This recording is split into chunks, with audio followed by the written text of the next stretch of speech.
What is up, everybody? It's your boy Rogue here, and in today's video, we're going to be discussing some of the best decks going into national season. But before we get into the actual video, man, make sure you guys smash that like button.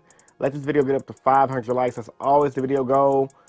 We haven't been hitting it. However, I'm standing on my toes. We need to get this 500 video like goal, or at least 2 super thanks if you guys really enjoy the video. Also, if you guys are interested in purchasing some of these decks that I'm going to list right now, feel free to do so with my links down below. Now, with that being said, I get all my advertisements out of the way. Nationals is here. It's going to be here next month in my hometown, Chicago.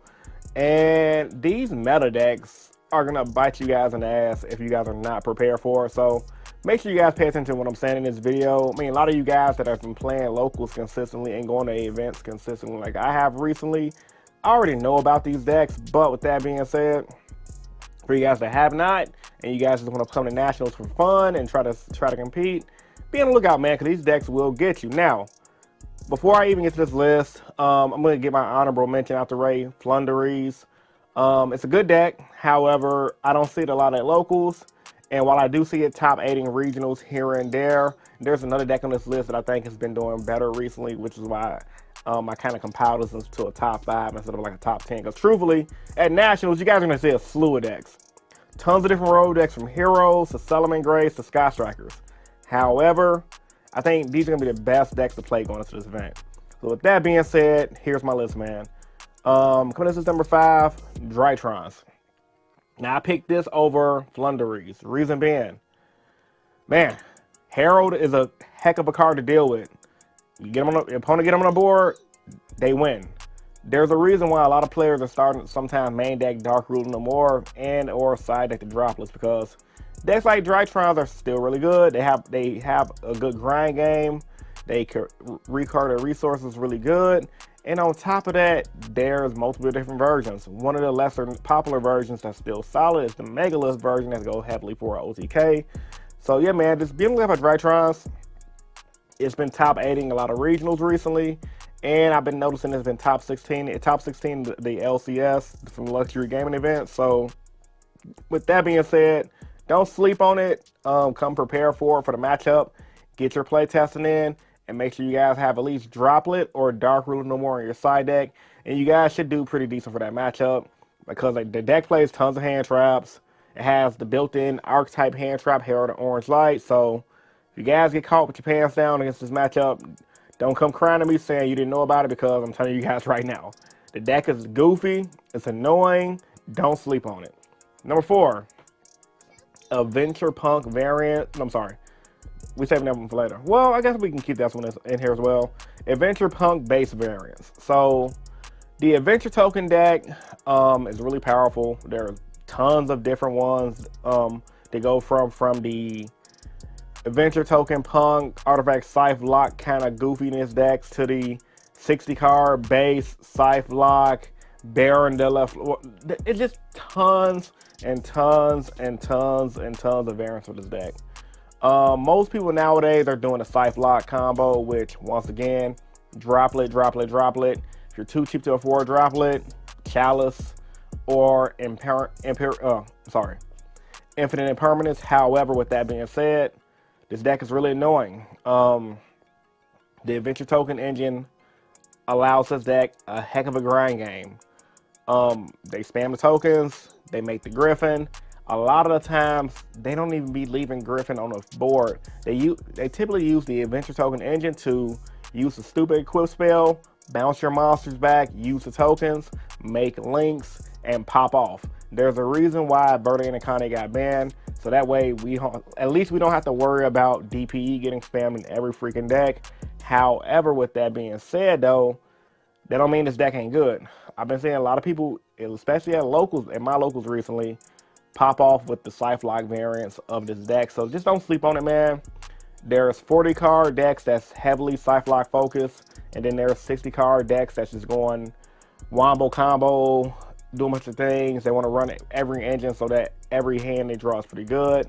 The deck does kind of have some consistency issues. However, get some practice in with this matchup, and from my personal experience, you just need Droplet or just hope they don't draw a good hand. Having hand traps help. However, you're going to have to draw at least 2 to good hand traps. Some of the best hand traps to draw against this deck would be definitely Droll and Lockbird. You have to time your Ash Blossoms right, and you're pretty much good to go. Imperm can help. However, like I said, they typically don't lead a Griffin on board because by the time that happens, you're going to get Scythe locked, and you don't want to get Scythe locked. Trust me, it's really annoying. Coming into number 3, Eldlich variants. Now, my hometown, Chicago, people love to play a lot of budget decks here, a lot of rogue decks here, just like I'm pretty sure in a lot of you guys' hometown as well. However, I do know Eldlich variants is any deck that can run 3 skill drain. In my personal experience from going to nationals in general, whenever skill drain is at 3, people will run that card alongside other floodgates to win. So Eldlich is one of the best floodgate decks to run right now. There's tons of decks that's top throughout the format that's running like 3 Goldens, 3 Rivalry, 3 skill drain, 3 Judgments, 3 Solemn Strikes, pop off with Eldlich, and then go for game. So be on the lookout for that. Easy way to stop this matchup, honestly, Red Reboot. I'm an advocate of everybody's side deck, in my personal opinion, should run at least 2 to 3 Twin Twister alongside Red Reboot. And you just have to hope your opponent don't draw double Solemn Judgment. If they do, I mean, GG, you lose. However, with that being said, because you're just going to get floodgated, right? However, with that being said, the deck is nutty. In that same token, also, now that I'm thinking about it, alongside Eldlich abusing skill drain, you guys have to equally look out for Earth Machine, Therion, ABC variants as well. I'm just gonna throw ABC, Therion, and Earth Machine, Therion right alongside this Eldlich variant because like they do the same thing. Well, ABC is more roguish, if you will, like it tops and wins, but I'm not seeing it everywhere, which is why I didn't include it on the list as one of the better decks. It's more rogue to me. However, Earth Machines, I am seeing it be played a lot as a good budget option because same thing, floodgates, Golden Match, Rivalry, they have the Therion regulars that can negate. I mean, the list can go on, so you guys have to make sure you prepare for this matchup. Like I said, best thing you guys could do, play test. DD Crow is really good, especially against Eldlich. Banish the traps, so they won't start spamming stuff. Banish the Eldlich when he goes to the graveyard. And you're pretty much good to go. Honestly, like you just gotta hope and pray, time your cards right, and you're pretty good. Number 2, Despia variants. Reason being because there's 1,001 different variants of Despias. You're gonna see a lot of Despia at Nationals because it's really cheap. And the best one, in my personal opinion, is Pure. In my experience, making them go first helps you out a lot because a lot of times Despias end on Mirror Jade, maybe a Sat Super Poly, and maybe like the Dupe Masquerade that burn or a double Masquerade. If you're not main decking Darkroot no more, you should be main decking Super Poly or Droplet or Lightning Stormer for that nature. That helps out a lot against this matchup. Go second strategies is very popular for the Despia matchup. I think Despia is going to probably be the most represented deck at Nationals this year, just because it's cheap and everyone has access to it, and it's somewhat easy to play once you know the combos. The deck is very powerful.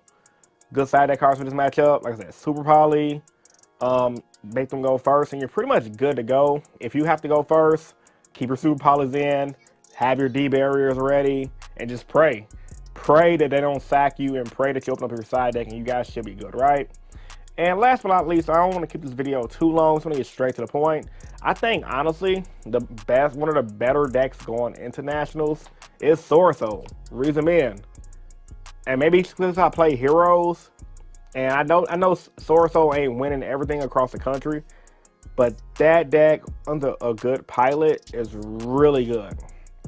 Craps on Despia, it craps on literally everything. The secondary engine to the Swordsoul, for whatever reason I can't think of the name right now, it can bounce everything back. On top of that, it's really fast at playing. And literally, in my experience, you really have to. It's so consistent because it's really consistent, right? So a lot of the times, you really just have to hope you draw your token collector or bust, or draw your D barrier if you go first or bust. And in my experience, it shouldn't be like that. Now, If I was to say, honestly, Swordsoul might win Nationals, I could see it. Now, once again, the format is in a very healthy space where a lot of different decks can win. However, with that being said, you guys would be a fool if you think Swordsoul ain't going to be heavily represented at this event. People are going to bring their A game. You're going to have all the pro players that play this deck from across the nation playing at this event. And everyone like, oh man, I know this, you just draw the token collector, draw the D-Berry, you're good. But at the same time, guys, people are also going to be cheating at this event. People are also going to be stacking their deck. So just don't sleep on Swordsoul, man. And for what it's worth, man, like I said, well, like I'm saying now, rather, that is. 1 is not better than 5. 5 is not better than 1. I think all of these decks are going to be heavily represented at the event. And honestly, just play test and guys go from there, and you guys should be good to go. So with that being said, man, tell me what you guys think about this video. Comment section down below. Like the video if you're new here. If you guys want to subscribe for more, subscribe for more. It's your boy Rogue, and I'm signing out. Peace. I'm going to see you guys in the next video.